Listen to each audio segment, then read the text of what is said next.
now. JF putting that down. And looks like another Overlord being popped off. Yeah, there it goes there by JF. JF will be wanting to expand down to the bottom right, but Mondragon will know as soon as he does that, thanks to his scouting units down the bottom, single Zergling and single Overlord. And Mondragon furiously upgrading his units. He's got 3 evolution chambers. They're all hard at work, evolving things for the Zerg. Excuse me. JF now going for +2 weapons. He's upgraded the +2 after he upgraded the +1 long ago, and now going for +2, I believe. And sending a Dragoon down, not sending his whole army, but just a Dragoon to get rid of those scouts so he can follow up with an expansion at the bottom right. This, wow, this Dark Templar still alive, getting a number of kills. It's just about had it though, just slivered down to a couple of hit points, and these Hydras are about to polish it off. There we go. Quick reactions there by Mondragon, rushing around and just finally polishing off that Dark Templar. Although I wouldn't be surprised if JF headed around with a replacement Dark Templar, because it's just so handy, that gap on that little passageway, the far left-hand side of the map.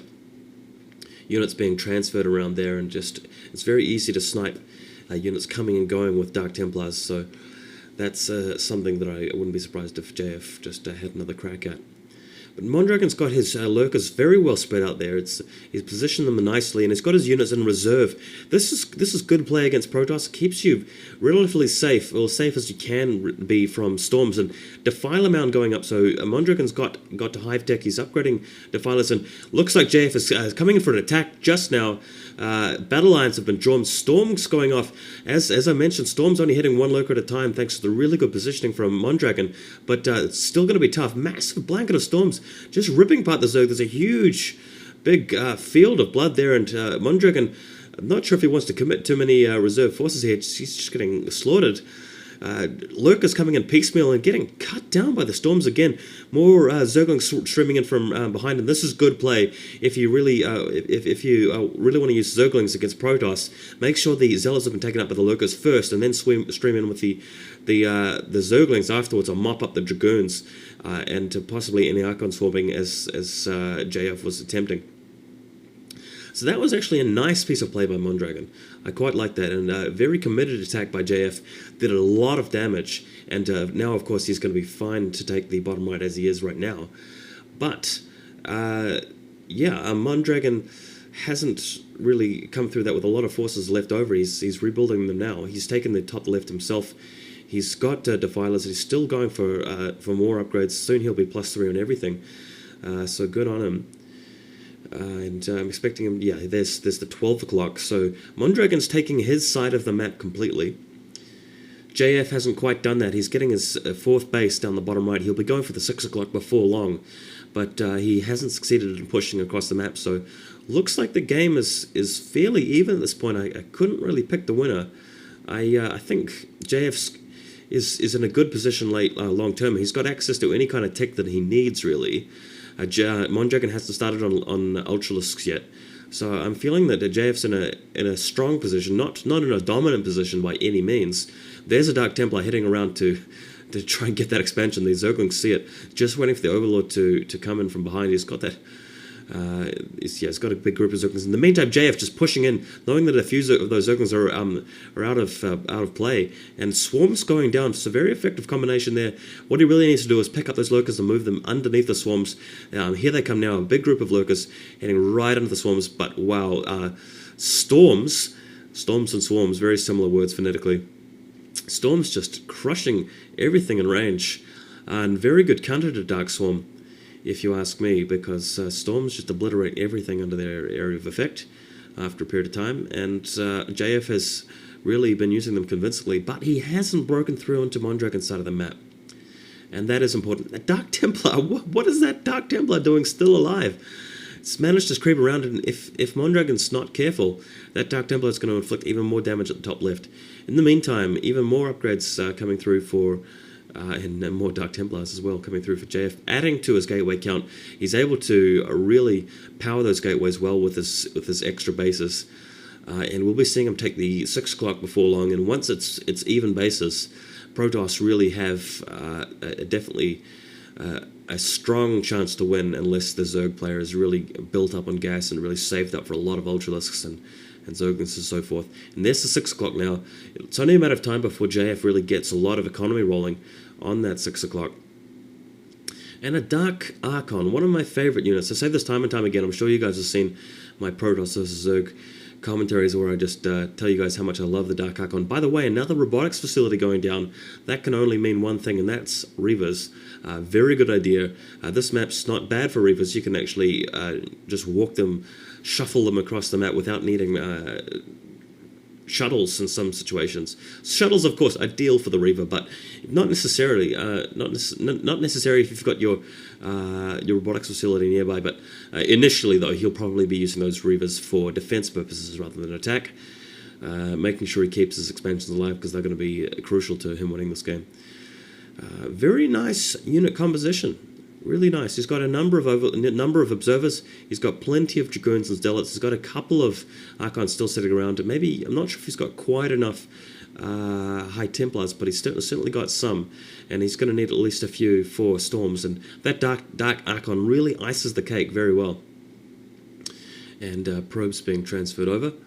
Looks like it's time to attack now. Oh, feedback on the Defiler. Really nice play. That Defiler loaded up with energy. Had more energy than hit points. And the Defiler just... It picked it off. Really good play there by JF. And another one. Another feedback. So, oh, gosh. I love seeing rare units just pull off the rare attacks like that. Really good play. And JF's army mopping the floor with Mondragon at this point. So really good Protoss play right here. Really nice stuff. And Mondragon... attacking with more reserves. He's got that Defiler still alive. I'm not sure if he's got any energy. He has got some, but Mondragon is really going to have to be macroing up as much as he can to win this here because JF is in a commanding position.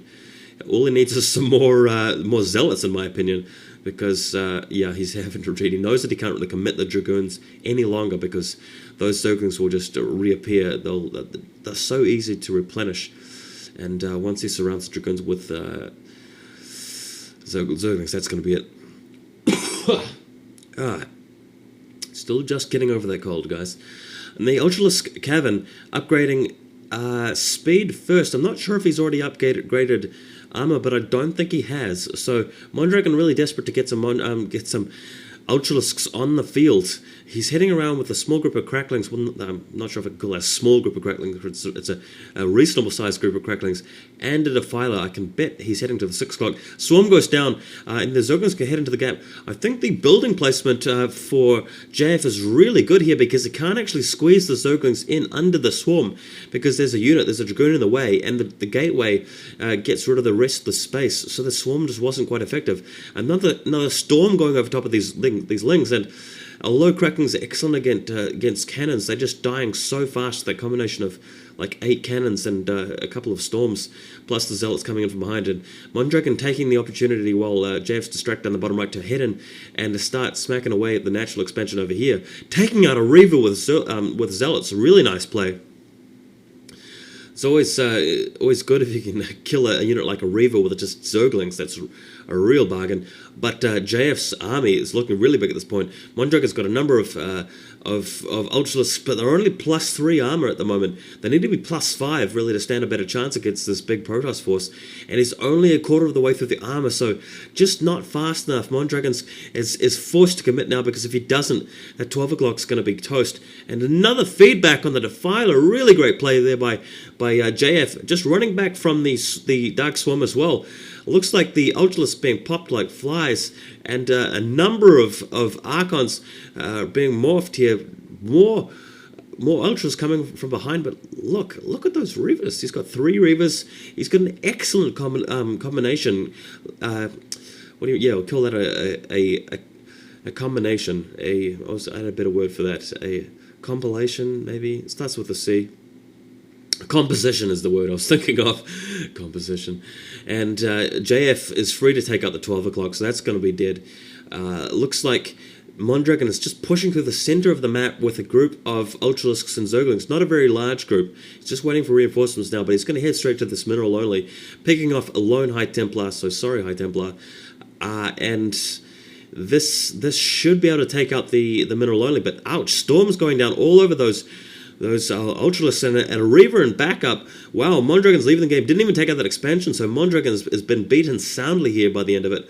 What was a close game towards the middle of that turned into a dominant victory by JF. So guys, thanks for watching. This is Vol, and Mondragon just got beaten.